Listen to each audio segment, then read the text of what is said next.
하나님의 전을 찾은 여러분들에게 하나님의 은혜와 평강이 함께 하시기를 주님의 이름으로 축복합니다. 오늘은 열매 맺는 신앙이라고 하는 제목으로 하나님 말씀을 전하겠습니다. 우리가 땅에 무엇을 심으면 반드시 그것이 자라나야 하고 열매가 맺혀야 합니다. 또 자식은 여호와의 주신 기업이요 태의 열매는 그의 상급이라고 한 것처럼 우리는 자녀들이 또 우리의 삶에 그런 하나님의 주신 축복의 열매로 잘 자라갈 수 있도록 주의 교양과 훈계로 양육해야 합니다.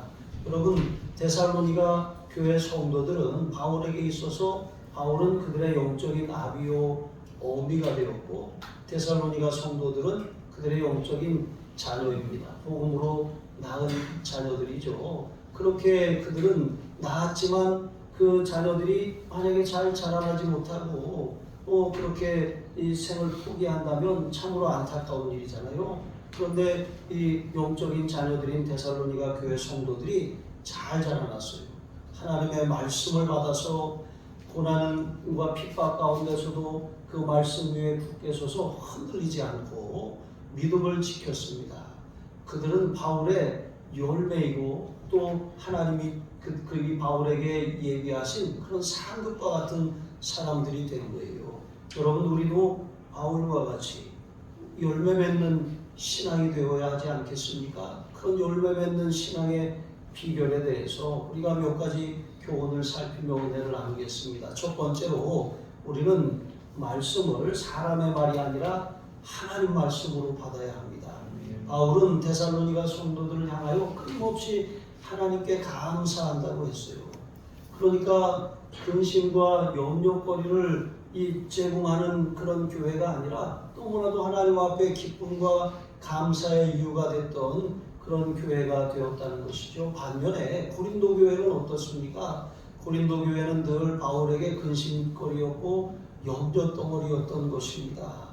여러분, 히브리서 기자는 이제 너희를 인도하고 지도하는 자들에게 복종하라고 말씀하고 있습니다. 복음 사역자와 같은 영적 지도자들을 너희를 위해 세우신 이유는 그들이 민감하게 반응하며 권고의 귀를 기울이라고 하시는 하나님의 뜻을 전하기 위해서 세운 자들이기 때문이라는 거예요. 그들은 여러분이 처한 삶의 조건을 부지런히 살피고 하나님의 엄격한 감독 아래서 일하는 사람들이기 때문에 그 사람들이 고단한 심정이 아니라 즐거운 마음으로 그 사역을 감당할 수 있도록 그렇게 도우라고 하는 거예요. 그러니까 힘들게 할 이유가 하나도 없는 거예요. 오히려 기도로 도와야 할 사람들이 바로 영적인 지도자들이라고 하는 것이죠. 그렇지 않으면 히브리서 3장 17절 말씀처럼 너희에게 아무 유익이 없다 그랬어요. 그러니까 우리가 어떤 그런 그 아름다운 화원을 가꾼다고 생각을 해보세요. 열심히 가꾸고 열심히 수고했는데 그것이 다 벌레 먹어서 그렇게 꽃을 피우지 못하거나 열매가 그런 해충으로 인해 떨어지거나 그런 이 가뭄이나 그런 기근을 만나면 어떻게 되겠습니까? 그러니까 이 잘 돌보는 것이 또 좋은 결과로 거두어져야 하잖아요. 이 유익한 것입니다. 그러기 위해서는 그 영적인 지도자들이 기쁘게 그것을 감당할 수 있도록 도와야 한다는 것입니다. 데살로니가 교회 성도들이 바로 그와 같은 사람들이었어요. 바울과 또 그 동역자들이 즐거움으로 사역할 수 있도록 그렇게 협력하였으며 또 그 결과 바울과 그 동역자들에게는 그들이 하나님 앞에 끊임없는 감사의 이유와 즐거움과 기쁨의 근거가 되었다라고 하는 사실입니다. 그러니까 결과적으로 그 데살로니가 교회 성도들이 누리게 될 그 축복과 상급이 어떠했겠습니까? 이처럼 바울은 데살로니가 교회 성도들을 생각하면 끊임없이 하나님께 감사하였다고 고백할 수 있었던 거예요. 그러면 도대체 무슨 이유 때문에 데살로니가 교인들이 바울에게 감사할 이유가 되었겠습니까? 그것은 여기 오늘 읽은 말씀처럼 그들이 하나님의 말씀을 들을 때 사람의 말로 받지 않고 하나님의 말씀으로 받았기 때문이라고 하는 것이죠. 여러분, 신학자 보드맨이라고 하는 분은 세계는 훌륭한 설교의 부족 때문이 아니라 훌륭한 경청의 결핍 때문에 죽어간다고 하였습니다. 말씀을 들어도 가볍게 여기고 또 한 귀로 흘려버리는 사람이 있습니다. 하지만 어떤 사람은 하나님의 말씀을 들을 때 이것을 순종하고 따라야 할 하나님의 명령으로 그렇게 알고 귀 기울여 듣고 마음에 새기고 실제로 실천하는 것이죠. 여러분, 바울의 언변이 탁월하거나 그의 어떤 말에 어떤 이 힘이 있어서 사람들이 바울의 말을 들은 것이 아니에요. 고린도후서 10장 10절에 보시면 바울에 대한 대적들의 평가가 어떠했냐면 그는 그의 말이 약하고 시원치 않다 그랬어요. 그러니까 어떤 달변이기 때문에 그들이 바울이 전하는 말을 하나님의 말씀으로 들은 것이 아니라 좀 듣기에는 좀 시원찮고 약하고 부족했는데 그런데 하나님의 말씀으로 들었다는 거예요. 그렇게 바울도 자신의 말이 아니라 하나님 말씀으로 전했고 또 듣는 데살로니가 성도들도 사람의 말이 아니라 하나님의 말씀으로 들었어요. 그러니까 그때 성령께서 역사하셔서 그 말씀이 운동력 있게 하시고 실제로 열매 맺게 하신 거예요. 삼박자가 잘 맞아야 합니다. 말씀을 전하는 사람도 하나님의 진리의 말씀을 바로 전해야 하고 듣는 사람도 하나님의 말씀으로 바로 받아야 합니다. 그때 성령께서 역사하셔서 말씀의 기적이 일어나고 말씀의 열매가 맺혀지는 거예요. 히브리서 4장 12절로 13절에 보시면 하나님의 말씀은 살았고 운동력이 있어 좌우의 날선 어떤 검보다도 예리하여 혼과 영과 및 관절과 골수를 찔러 쪼개기까지 한다 그랬어요. 지으신 것이 하나도 그 앞에 나타나지 않음이 없고 우리의 결산을 받으신 이의 눈앞에 벌거벗은 것 같이 다 드러난다고 말씀하고 있는 것입니다. 그것이 우리가 말씀을 가까이 해야 할 분명한 이유예요. 말씀의 거울에 우리의 영혼을 비춰보고 우리의 삶을 비춰보고 우리의 생각과 우리의 언어와 행실과 성품을 비춰야 하는 것입니다. 그렇게 할 때 벌거벗은 것 같이 다 드러나서 우리가 말씀 앞에 우리 자신을 고칠 수가 있는 거예요. 이렇게 하나님의 말씀 앞에 서야 하며 말씀을 대할 때 우리는 그것을 우리에게 주시는 음성으로 들어야 하는 것이죠. 가끔 강아지들 거울 앞에 이렇게 보여주면 그게 반복이 되면 그게 자기 모습인지 알겠지만 처음에 거울에 비친 자기 모습을 보면 또 다른 개인지 알고 짖잖아요. 싸우려고 으르렁대는 거잖아요. 여러분, 우리가 하나님 말씀을 대할 때 마치 그와 같아요. 이것이 나에게 주시는 하나님의 말씀이고 이것이 나를 드러내는 실상인데 우리는 말씀 앞에서 부끄럽고 수치를 느끼고 분노하고 때로는 이것은 나에게 하시는 말씀이 아니라고 거절하고 때로는 화를 낼 때도 있는 것이지요. 그러나 여러분, 하나님의 말씀을 들을 때 내게 주신 말씀으로 듣지 않으면 또 그 말씀을 믿음으로 내가 붙들지 않으면 그 말씀은 히브리서 4장 2절 말씀처럼 내게 유익이 될 수가 없는 거예요. 믿음을 결부시키지 않는 말씀은 아무런 역사도 일어날 수 없는 것이죠. 에스겔서 37장에 보면 에스겔에게 하나님이 환상을 보여주셔요. 골짜기 가운데 마른 뼈들이 가득히 들어차 있습니다. 그런데 그 마른 뼈들을 향해서 하나님이 말씀을 떼어나라고 하셨어요. 떼어난다는 것은 에스겔 자신의 말이 아니라 하나님이 주시는 말씀을 그대로 선포하는 거예요. 너희 마른 뼈들아 여호와의 말씀을 들을지어다 하고 그 말씀을 선포하니까 어떻게 되었습니까? 골짜기에 있던 뼈들이 이 뼈 저 뼈가 서로 들어맞아서 연결되더니 힘줄이 생기고 또 살이 오르고 가죽이 덮입니다. 그리고 난 다음에 다시 하나님의 말씀을 대원합니다. 생기야 사방에서부터 와서 이 죽음을 당한 자에게 불어서 살아나게 하라. 그랬더니 생기가 들어와서 살아나서 일어나서 서는데 그렇게 큰 군대가 되었다고 하는 것이죠. 그러니까 하나님의 말씀을 우리가 어떻게 듣는지가 그것이 우리의 심령을 살리기도 하고 또 아무 일도 일어나지 않게 할 수도 있다는 거예요. 우리 가정을 살리기도 하고 회복하실 수도 있다는 거예요. 우리의 사업과 삶과 지경을 회복하기도 하고 말씀을 들어도 아무 일도 일어나지 않을 수도 있다는 거예요. 똑같은 말씀을 들어도 어떤 사람에게는 살아 움직여 역사하고 운동력 있는 말씀이 되지만 어떤 사람에게는 그냥 무덤덤하게 들려졌나 하고 그냥 스쳐 지나가는 말씀이 되는 것입니다. 여러분, 하나님의 말씀, 내게 주시는 하나님의 음성, 하나님이 나에게 주신 말씀으로 알아 굳건하게 붙드시길 주님의 이름으로 축복합니다. 두 번째는 우리가 열매 맺으려면 하나님 말씀이 우리 심령 깊이 뿌리를 내려야 돼요. 하나님 말씀은 마치 농부가 밭에 이제 뿌린 그런 씨앗과 같습니다.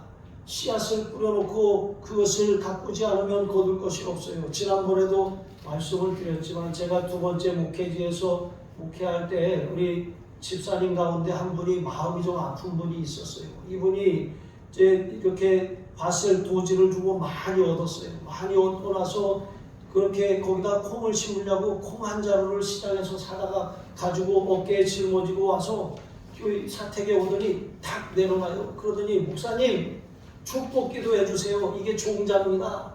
제가 밭을 많이 얻어놨는데 이거 심어서 이 가을에 가서 제가 많이 걷어서 11조도 많이 마치고 그렇게 저희 집도 이렇게 해야겠어요.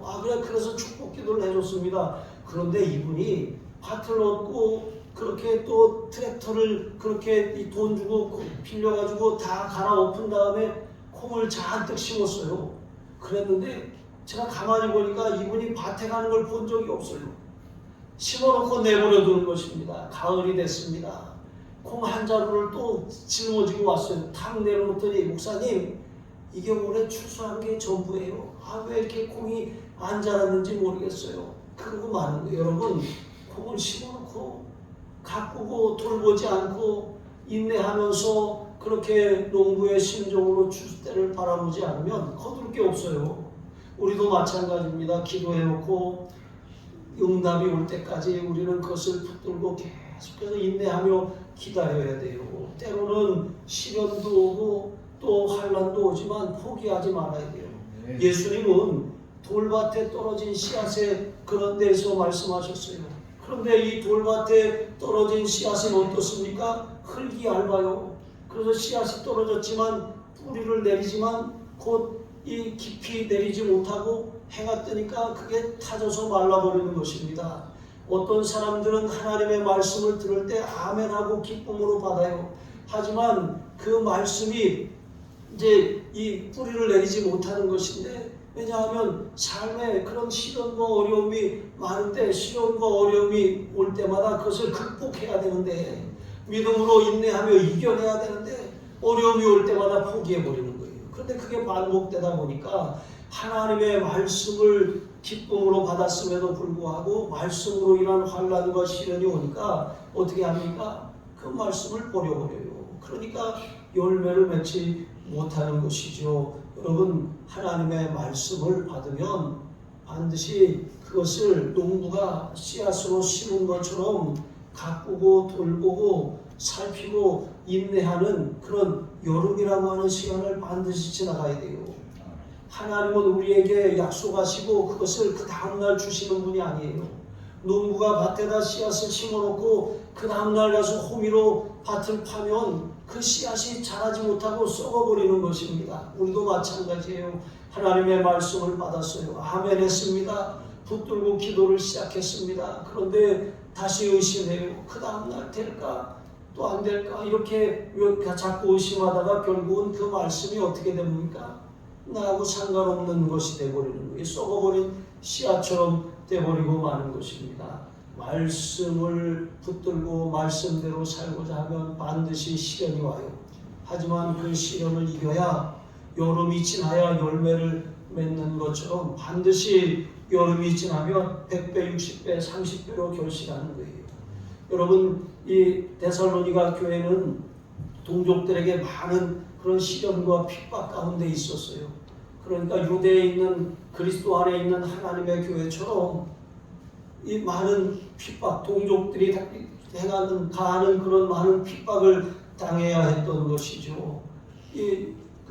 실제로 유대인은 스데반의 순교 이후에 많은 핍박이 일어났어요. 예루살렘 교회를 막 핍박하고 잔멸하고 하니까 성도들이 흩어졌습니다. 사마리아와 유대로 흩어졌는데, 그런데 흩어진 곳에서도 성도들이 복음을 전합니다.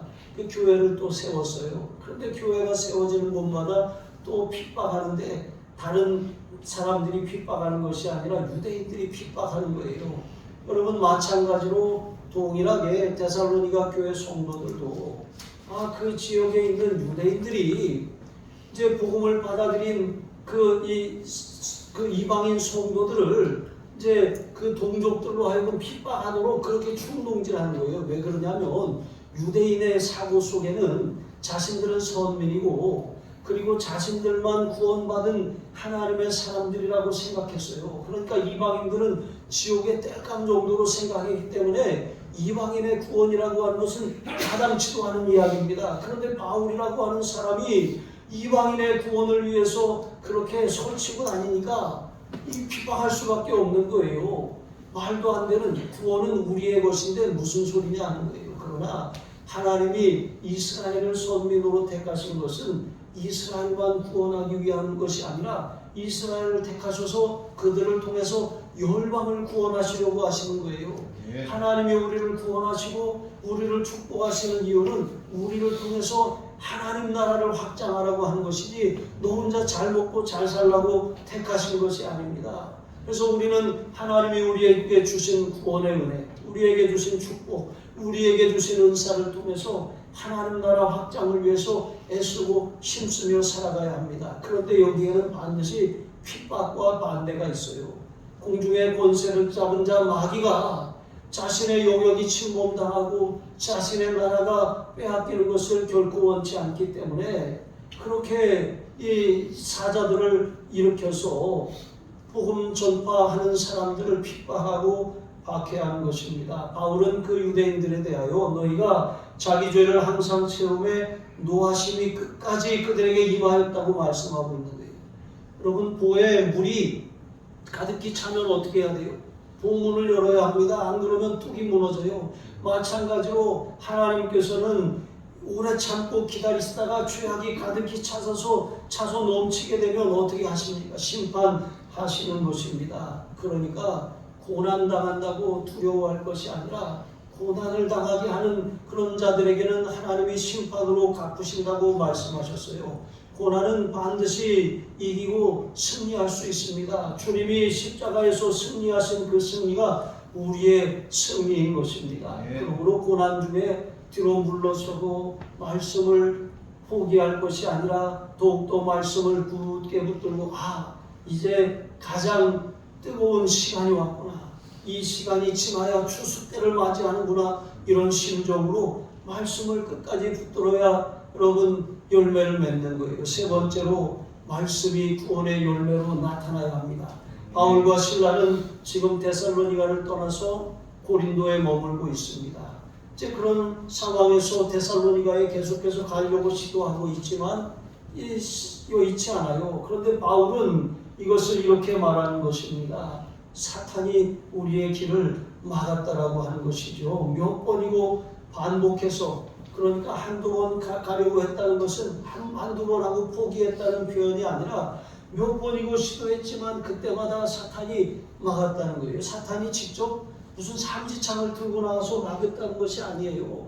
그런 대적들을 충동질해서 그 가는 길을 막았다는 거예요. 야손이라고 하는 사람, 그러니까 데살로니가의 그런 지도자와 같은 그러한 사람을 협박해서 바울과 실라를 다시 이 데살로니가에 들이면 가만 안 두겠다고 그렇게 약속을 받은 거예요. 그렇게 해서 바울과 실라를 추방하게 된 것이죠. 다시 돌아오지 못하게 하겠다는 그런 조건으로 그렇게 야소를 풀어준 거예요. 자, 그러니 바울과 실라가 데살로니가에 갈 수 없는 것입니다. 여러분, 사단은 하나님의 나라가 확장되는 것을 반대합니다. 그래서 복음이 전파되는 그 길에 서가지고 가로막고 있는 거예요. 버티고 서서 회방하고 박해하는 거예요. 이래도 포기 안 하냐고 끝까지 그렇게 이 해를 가는 거예요. 그러나 결국 끝까지 견디는 자는 구원을 얻는 거예요. 끝까지 견디는 자는 또 주님께서 주시는 그런 축복과 상급을 누리게 되는 것입니다. 여러분, 우리의 사명과 사역에 대한 평가는 주님 앞에서 주님이 재림하실 때 이루어지게 될 것입니다. 주님이 우리에게 요구하시는 것은 맡은 자들에게 구할 것은 충성이니라 하신 것처럼 우리에게 맡겨주신 그 일을 그때그때 충성을 다하면 되는 거예요. 뭐 결과가 어떠하든지 열매가 어떠하든지 그것은 우리의 몫이 아니에요. 우리는 주님 앞에 서서 결산받을 것을 기억하면서 최선을 다해서 우리의 삶을 그렇게 하나님 앞에 헌신해야 되는 것입니다. 여러분, 그렇게 할 때 하나님께서는 우리의 삶에 그런 수고와 헌신과 눈물과 땀을 기억하시고 갚아주시는 것입니다. 세상의 평가가 아니라 여러분, 하나님의 그런 상급, 주님 앞에 섰을 때 주님이 우리에게 주실 그런 상급을 바라보아야 할 줄로 믿습니다. 바울은 실제로 이 데살로니가 교인들이 바로 자신의 기쁨이요 소망이요 연루관이라고 했어요. 그러니까 세상에서는 사람들이 알아주지 않고 아무도 가지 않는 그 길이라고 할지라도 하나님이 명하신 그 길임을 확신하고 그 길을 끝까지 걸어갔어요. 그리고 결국 바울은 하나님께서 약속하신 승리의 멸관을 얻게 된 것입니다. 여러분, 우리가 주님 앞에 장차 섰을 때 주님 앞에 드릴 수 있는 것이 무엇입니까? 돈입니까? 명예입니까? 권력입니까? 아니에요. 우리가 주님께 드릴 열매는 구원의 열매인 것입니다. 내가 하나님 앞에 말씀을 붙들고 말씀의 뿌리를 내리고 말씀으로 힘써 싸워 이기는 삶, 말씀을 담대하게 선포하는 그런 삶을 통해서 나를 통해서 많은 사람들이 하나님께로 돌아오는 그런 놀라운 역사가 일어나게 될 줄로 믿습니다. 그것이 우리가 주님께 드릴 열매입니다. 그 열매를 가득 안고 주님 앞에 서시는 저와 여러분이 되시길 주님의 이름으로 축복합니다. 기도하시겠습니다. 하나님 아버지, 선포되는 말씀이 사람의 말이 아니라 하나님의 음성으로 들려지게 하옵소서. 말씀이 잘 박힌 모처럼 마음에 새겨지게 하시고 옥토에 떨어진 씨앗처럼 깊이 뿌리를 내려 자라게 하여 주시옵소서.